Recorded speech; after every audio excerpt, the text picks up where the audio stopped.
Hello friends, मैं Ashwani Kumar Ashwani classes से। और आज हम पढ़ने वाले हैं 7th क्लास का साइंस का सेकंड चैप्टर का पार्ट नंबर 2, जिसका नाम है मानव में पोषण। ठीक है, तो शुरू करते हैं। हम अपने मुख द्वारा भोजन का अंतर्ग्रहण करते हैं। अंतर्ग्रहण क्या होता है? भोजन को खाना। इसे पचाते हैं तथा फिर उसका उपयोग करते हैं।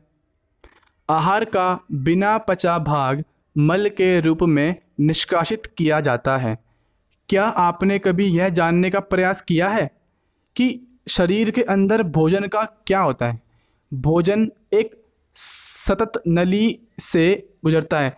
सतत क्या होता है? लगातार, जो लंबी है और बीच में टूटी फूटी नहीं है, उसे बोलते हैं सतत। ठीक है, तो जो भोजन होता है ना, वो इस नली से गुजरता है।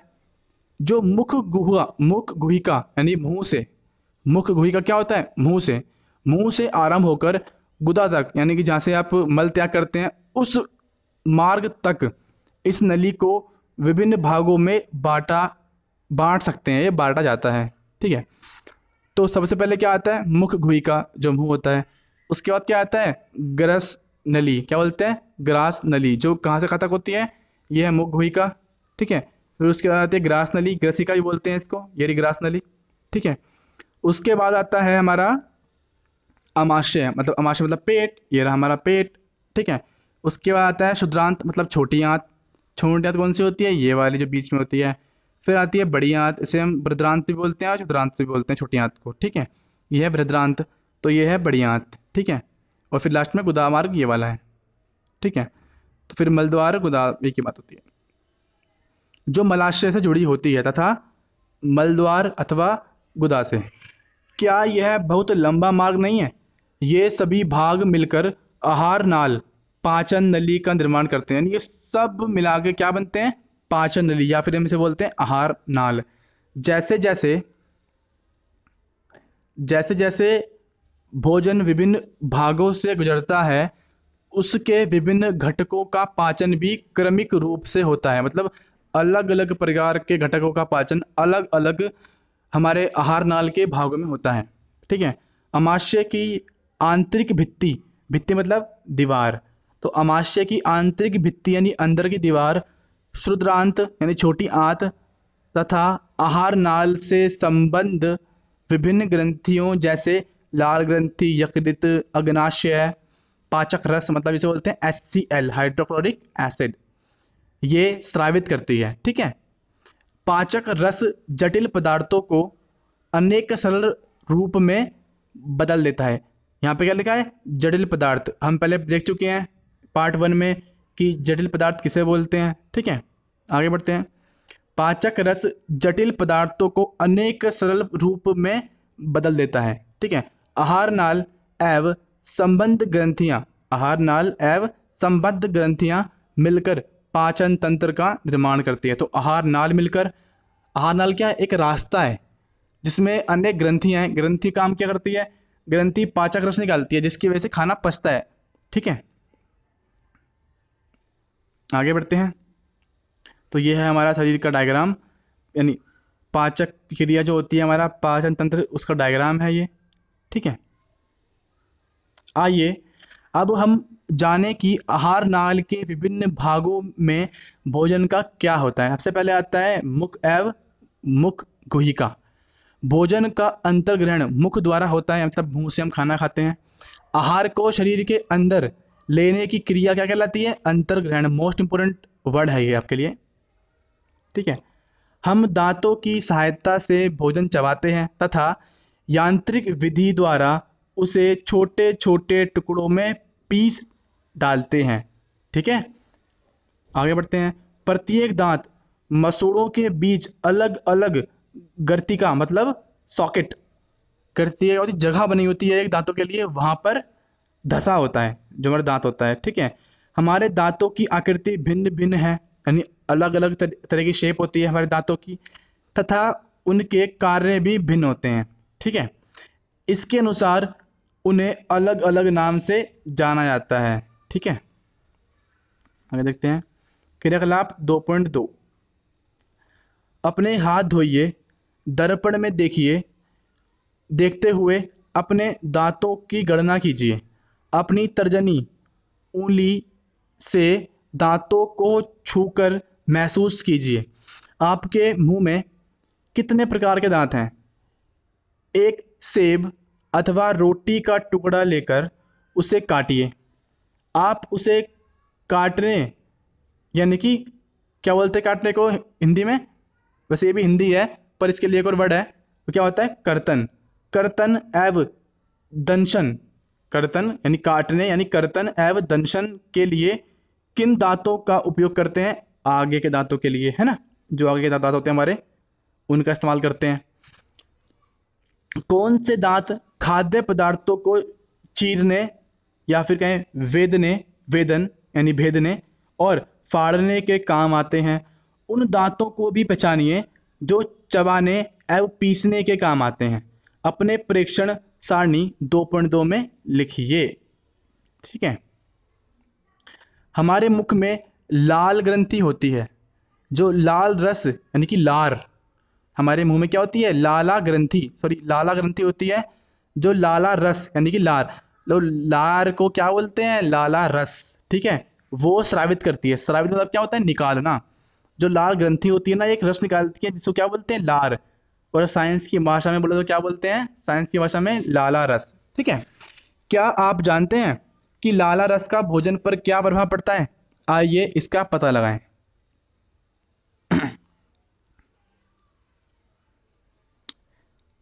क्रियाकलाप 2.3 में दो परखनली लीजिए, इन्हें ए तथा बी चिन्हित कीजिए, मतलब इनके ऊपर चिन्ह लगाना है ए और बी का। परखनली ए में 1 चम्मच उबले चावल डालिए। 1 चम्मच उबले चावल मुख से लेकर 3 से 5 मिनट तक चबाइए तथा इन्हें दूसरी परखनली बी में लीजिए। दोनों परखनली में 3 से 4 ml जल डालिए। अब दोनों परखनलियों में आयोडीन विलयन की 2-3 बूंदें डालिए तथा उनका परीक्षण कीजिए। परीक्षण क्या होता है? ऑब्जर्वेशन कीजिए। ठीक है। आप परखनली ए तथा बी में क्या अंतर देखते हैं? परखनली के रंग में परिवर्तन क्यों आता है? परिणामों की चर्चा परिणामों की चर्चा अपने मित्रों एवं अध्यापक से कीजिए। लाला रस चावल के मंड को शर्करा में बदल देता है। जो लाला रस होता है ना, हमारी लार होती है, वो चावल के मंड मतलब कार्बोहाइड्रेट को शर्करा मतलब ग्लूकोज में बदल देता है। ठीक है। ये हमारे शरीर का पार्ट होता है, ग्लूकोज नहीं मतलब जो हम खाते हैं ना, उसको हम ग्लूकोज में कन्वर्ट करते हैं। तो ये सब हम आगे पढ़ेंगे। ठीक है। जीभ एक मांसल पेशीय अंग है। जीभ क्या है? एक मांसल मतलब मांस से बनी पेशीय अंग है, जो पीछे की ओर मुख गुहिका के अंदर तल से जुड़ी होती है। ठीक है, गले की तरफ जुड़ी होती है ये। इसका अग्रभाग स्वतंत्र होता है ना, आगे की तरफ से इसे कोई रोकता नहीं है, फ्री होती है, घूमती रहती है चारों ओर और किसी भी दिशा में मुड़ सकती है। क्या आपको जीभ के कार्य ज्ञात हैं? हम बोलने के लिए जीभ का उपयोग करते हैं। इसके अतिरिक्त यह भोजन में लार को मिलाने का कार्य करती है। क्या करती है जीभ? भोजन में लार को मिलाने का कार्य करती है। ठीक है। तथा निगलने में भी सहायता करती है। जीभ द्वारा ही हमें स्वाद का पता चलता है। ठीक है। जीभ पर स्वाद कलिकाएं होती हैं, छोटी छोटी सी होती है ना, उसे बोलते हैं स्वाद कलिकाएं। ठीक है। जिनकी सहायता से हमें विभिन्न प्रकार के स्वाद का पता चलता है। क्रियाकलाप 2.4 द्वारा हम स्वाद कलिकाओं की स्थिति का पता लगा सकते हैं। अब देखते हैं स्वाद कलिकाओं को बारे में जानेंगे। ठीक है, देखते हैं क्रियाकलाप 2.4। निम्न पदार्थों के अलग अलग विलयन तैयार कीजिए, जैसे चीनी का विलयन, नमक का विलयन, नींबू का रस और नीम की पत्ती अथवा या फिर केले का रस। ठीक है। अपने किसी मित्र की आंख पर पट्टी बांधकर उससे अपनी जीभ बाहर निकालकर सीधी रखने को कहिए। ठीक है। चित्र 2.6 में दिखाए गए जीभ के विभिन्न भागों के ऊपर उपरोक्त में से किसी एक विलयन के नमूने की 1-2 बूंद रखिए। ठीक है, जीभ के ऊपर 1-2 बूंद टपकानी है। विलयन रखने के लिए दांत कुरेदने की सीख दांत कुरेदने की सीख का उपयोग करना है। इस प्रक्रिया को अन्य विलयनों के साथ दोहराइए। जो भी विलयन आपने यहाँ पे तैयार किए थे ना, चीनी का, नींबू का, नीम की पत्ती का, सबको एक एक करके उसकी जीभ के ऊपर रखना है जो आपका दोस्त है। प्रत्येक विलयन के लिए पृथक पृथक सीख का उपयोग कीजिए, यानी कि हर विलयन में अलग अलग सीख का इस्तेमाल करना है, एक ही सीख सभी विलयन में नहीं घेरनी है। ठीक है, अपने मित्र से पूछिए कि जीभ के किस क्षेत्र से उसे मीठा, नमकीन, खट्टा एवं कड़वे स्वाद का अनुभव होता है। ठीक है, ये पूछना है आपको अपने मित्र से। आगे देखते हैं। अब अपने प्रेक्षण रिकॉर्ड करें तथा चित्र 2.6 में दिखाए गए प्रत्येक क्षेत्र में उस स्वाद का नाम लिखिए जिसका संवेदन यानी अनुभव, संवेदन क्या होता है, अनुभव, उसके द्वारा होता है जो आपका मित्र है। ठीक है, अन्य सहपाठी के साथ इस क्रियाकलाप को दोहराइए, जो क्रियाकलाप आपने अपने मित्र के साथ दोहराया था। ठीक है, आगे देखते हैं। भोजन की नली मतलब ग्रसिका, जो कहाँ होती है, गले में होती है। ठीक है, नलिका निगला हुआ ग्रास नली, निगला हुआ ग्रास नली अथवा ग्रसिका में जाता है। यानी कि अच्छा, जो हम निगलते हैं ना, जो हम खाते हैं, जो हम खा के निगलते हैं, वो पहले कहाँ जाता है, ग्रास नली में, या फिर बोले ग्रसिका में जाता है। ठीक है, देखिए जो हमें कहाँ देखना है, चित्र 2.2 में। ग्रसिका गले एवं वक्ष से होकर, वक्ष क्या होता है, जो हमारी छाती होती है ना, इसमें जो हड्डियाँ होती हैं इसे बोलते हैं वक्ष। तो ग्रसिका गले एवं वक्ष से होकर होती हुई जाती है। ग्रसिका की भित्ति, भित्ति मतलब दीवार, तो ग्रसिका की भित्ति के संकुचन से, संकुचन मतलब क्या होता है, मतलब जैसे कि मैं बताऊं कि ये एक पाइप है, तो इसके पास आना, इसे बोलते हैं संकुचन। ठीक है, दबना मतलब, तो संकुचन से भोजन नीचे की ओर सरकता है। ठीक है, वास्तव में संपूर्ण आहार नाल संकुचित होती रहती है। ठीक है, यानी कि दबना और उठना, दबना और उठना ये होता रहता है हमारी आहार नाल के अंदर, तथा यह गति भोजन को नीचे की ओर धकेलती रहती है। ठीक है, कभी कभी हमारा आमाशय खाए हुए भोजन को स्वीकार नहीं करता, फलस्वरूप वमन द्वारा उसे बाहर निकाल दिया जाता है। वमन मतलब उल्टी। ठीक है, ऐसी घटना याद कीजिए, ऐसी घटना याद कीजिए जब भोजन के बाद आपने वमन किया हो, तथा इसके कारण के विषय में सोचिए कि ऐसा क्यों होता है ना, इसके कारण के विषय में सोचिए। अपने अभिभावकों एवं अध्यापक से इस विषय पर चर्चा कीजिए कि ऐसा क्यों होता है। ठीक है, अब आता है आमाशय यानी कि हमारा पेट। सबसे पहले खाना कहाँ पे गया था, मुख में, फिर कहाँ गया, ग्रसिका में, अब कहाँ पे आया, आमाशय में। ठीक है, तो आमाशय मोटी भित्ति वाली एक थैली नुमा संरचना होती है। मैंने पहले ही बताया था संरचना मतलब क्या होता है, आकृति। तो इसकी आकृति कैसी होती है आमाशय की, थैली के जैसी। ठीक है, यह चपटा एवं जे की आकृति का होता है। कैसा होता है, चपटा और जे की आकृति का होता है हमारा आमाशय। ठीक है, तथा आहार नाल का सबसे चौड़ा भाग होता है। ठीक है, यह एक और ग्रसिका और यानी ग्रास नली से खाद्य पदार्थ प्राप्त करता है, खाद्य यानी खाने की चीज प्राप्त करता है, तथा दूसरी ओर क्षुद्रांत में खुलता है। क्षुद्रांत क्या होता है, छोटी आंत।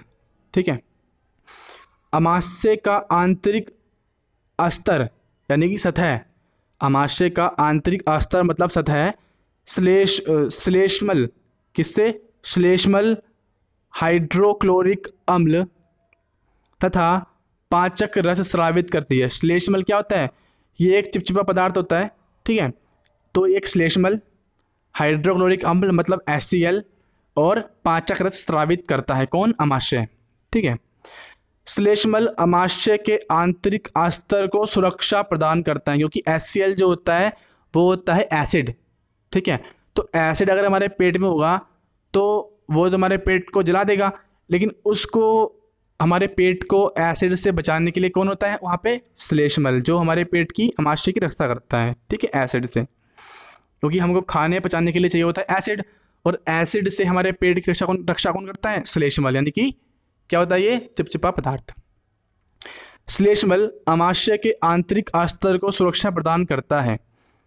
अम्ल अनेक ऐसे जीवाणुओं को नष्ट करता है, जो अम्ल होता है ना, वो अनेक ऐसे जीवाणुओं को नष्ट करता है जो भोजन के साथ वहां तक पहुंच जाते हैं। साथ ही साथ माध्यम को अम्लीय अम्लीय बनाता है।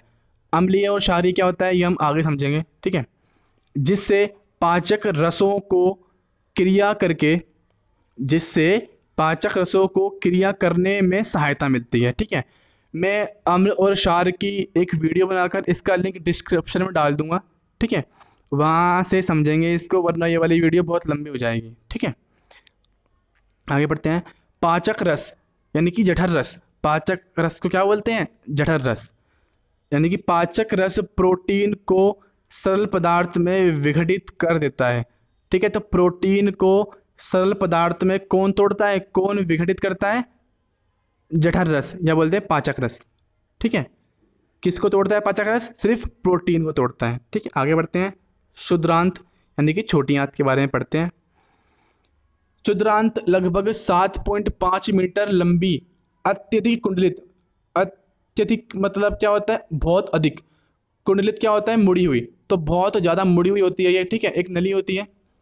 यह यकृत एवं अमाशय से स्राव प्राप्त करती है, स्राव मतलब भोजन प्राप्त करती है। इसके अतिरिक्त इसकी भित्ति से भी कुछ रस स्रावित होते हैं। जो छोटी आंत होती है ना, इसकी दीवारों से मतलब इसकी भित्ति से भी कुछ रस स्रावित होते हैं, ठीक है। यकृत गहरे लाल भूरे रंग की ग्रंथि है। जो यकृत होती है ना, ये क्या होती है? गहरे, एक सेकंड, हाँ, यकृत गहरे लाल भूरे रंग की ग्रंथि है, जिसे उदर के ऊपरी भाग में दाहिनी ओर अवस्थित होती है। जैसे कि मैं बताऊं, ये है हमारा शरीर, मान लीजिए, चलिए,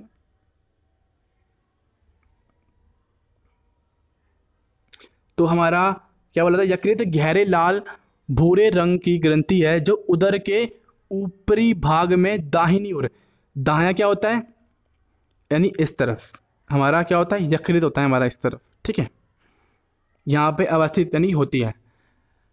यह शरीर की सबसे बड़ी ग्रंथि है, ठीक है, याद रखेंगे, मोस्ट इंपॉर्टेंट पॉइंट है ये। यह हमारे शरीर की सबसे बड़ी ग्रंथि है। यह पित्त रस स्रावित करती है। क्या करती है? पित्त रस स्रावित करती है, यानी ये पित्त रस निकालती है बना के, ठीक है, जो कि एक थैली में इकट्ठा होता है, यानी संग्रहित होता है, जिसे क्या बोलते हैं? पित्ताशय, ठीक है। आगे बढ़ते हैं। पित्त रस वसा के पाचन में महत्वपूर्ण भूमिका निभाता है। जो पित्त रस होता है ना, वो क्या करता है? वसा को पचाता है, मतलब कि फैट को पचाता है, मतलब चिकनाहट, जो भी चिकनाहट हम खाते हैं ना, ये उसे पचाता है। और प्रोटीन को कौन पचाता है? पाचक रस, या बोले जठर रस, ठीक है। अग्नाशय हल्के पीले रंग की बड़ी ग्रंथि है। अग्नाशय क्या होता है? हल्के पीले रंग की बड़ी ग्रंथि होती है, लेकिन सबसे बड़ी ग्रंथि कौन सी होती है? यकृत, ठीक है। और अग्नाशय हल्के पीले रंग की बड़ी ग्रंथि है, जो अमाशय के ठीक नीचे स्थित होती है, ठीक है। अग्नाशयी रस, अग्नाशयिक रस कार्बोहाइड्रेट्स एवं प्रोटीन पर क्रिया करता है तथा इनको उनके सरल रूप में परिवर्तित कर देता है, ठीक है। सरल रूप मतलब जिस रूप में हम उसे एब्जॉर्ब कर पाएं, अवशोषित कर पाएं, ठीक है।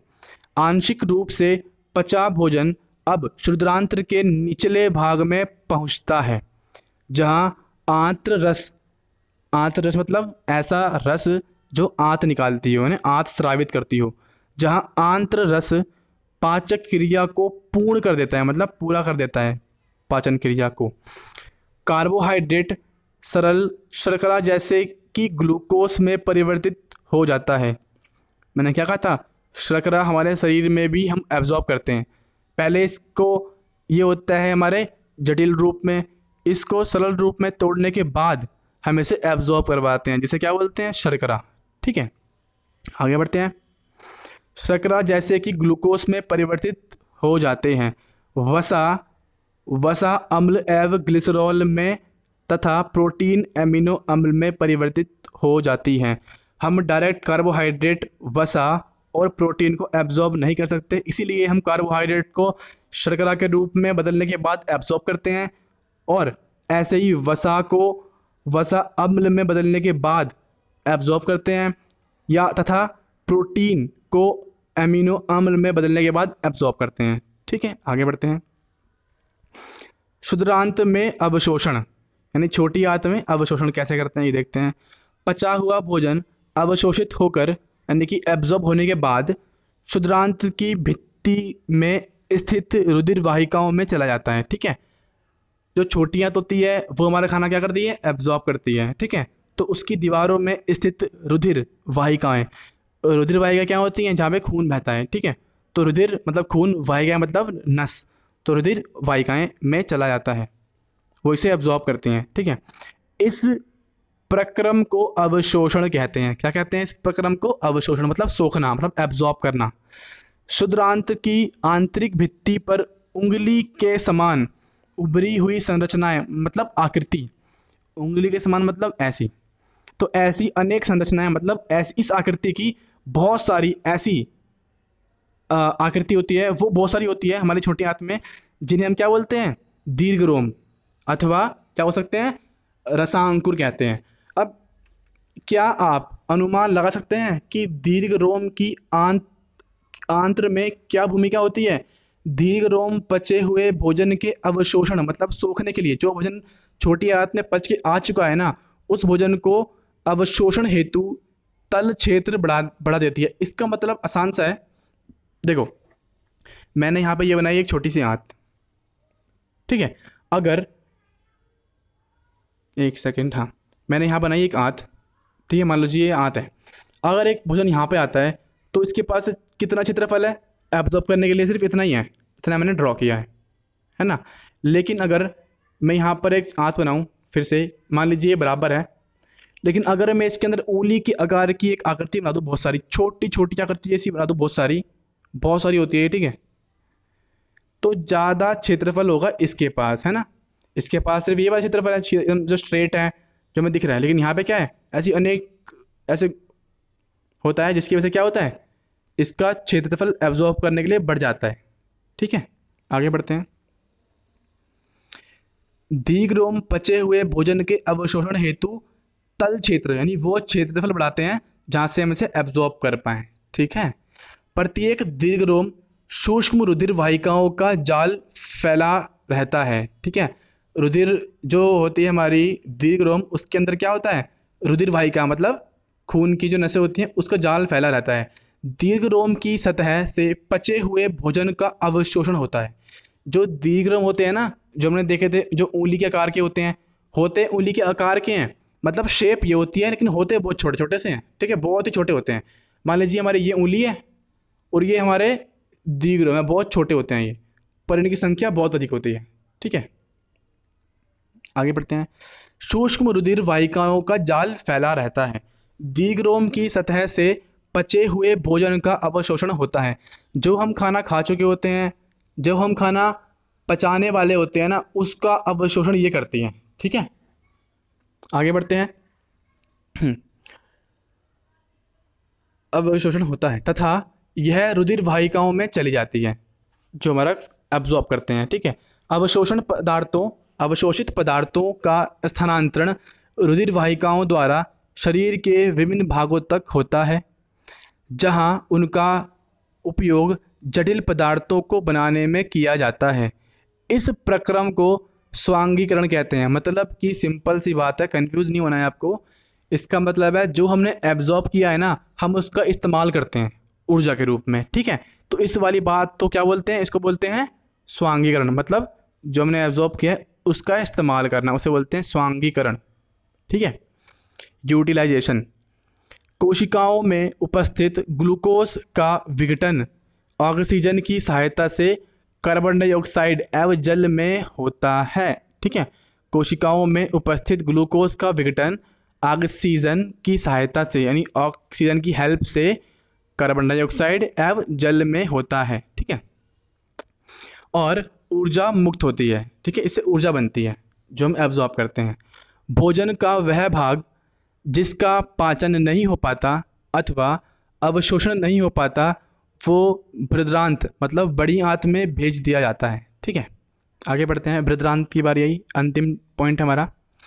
बृहदान्त्र क्षुद्रांत मतलब बड़ी आंत छोटी आंत की अपेक्षा चौड़ी होती है एवं छोटी होती है। इसका मतलब क्या है? इसका मतलब ये है जो हमारी छोटी आंत होती है ना, ये लंबी तो बहुत होती है लेकिन पतली होती है, ठीक है। और जो हमारी बड़ी आंत होती है ना, ये होती है छोटी है लेकिन बहुत मोटी होती है, ठीक है,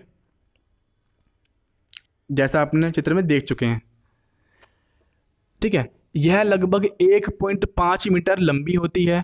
इसका मुख्य कार्य जल एवं कुछ लवणों का अवशोषण करना होता है। तो हमारी बड़ी आंत का मेन काम क्या होता है? पानी को अवशोषित करना, ठीक है।